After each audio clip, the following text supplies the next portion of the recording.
Ko e tōlu'i o tua, o ko pehe le whakapalain ko i Godhead.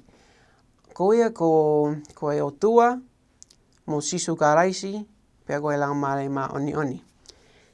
I tonga, o ko ia e toko lahi na e pehe kia te au, o tua petaha. O tua petaha. Hala mea kehe, o tua petaha.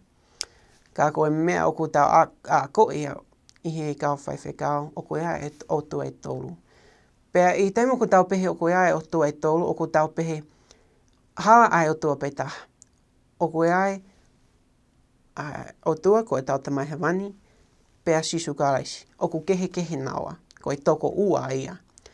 Pea koe wholofola na o ku wha vahe mo e nau tolu, o ko hau me he toia sione vahe da fitu vesi ua. Pea koe ni ko ha whakamo oni ki he kehe o tua mo sisu ka raisi. I he vesi koe ni o ko loto a sisu ki he nei tamai, ko tau tamai he wani, ko e o tua. O ne lotu ki he o tua ki nei tahu wake ai kau apositolo. Pea pehe ai vesi koe ni.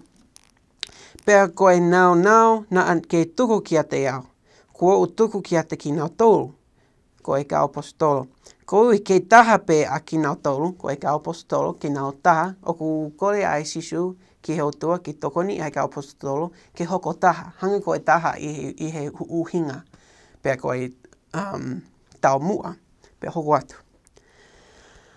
Ko iu i ke taha pe a ki nau tolu, o hange foki o ko taha pe. O ku kore a sisu ki he o tua, ke hoko taha i uhinga pe a tau mua o e kau apostolo. Hange o ku taha ai o tua mo sisu ka raisi i he tau mua. Pea ko e uhinga. O ku keke lava ai kau apostolo ko e toko taha ua ke hoko taha. Ai keke lava ia. Ko ia ko e uhinga o ku pehe ai wholofula, o ku kehe a sisu ka raisi mo e o tua. Ko ia o ku nau taha i u tau mua pe. Pea hala i toko taha, toko ua pe. Ko eni ko e mea o ku, ko e mea ko ia, ko e mea na ku wha vahe mo e kakai o kau, o i tō lui, o i o tua.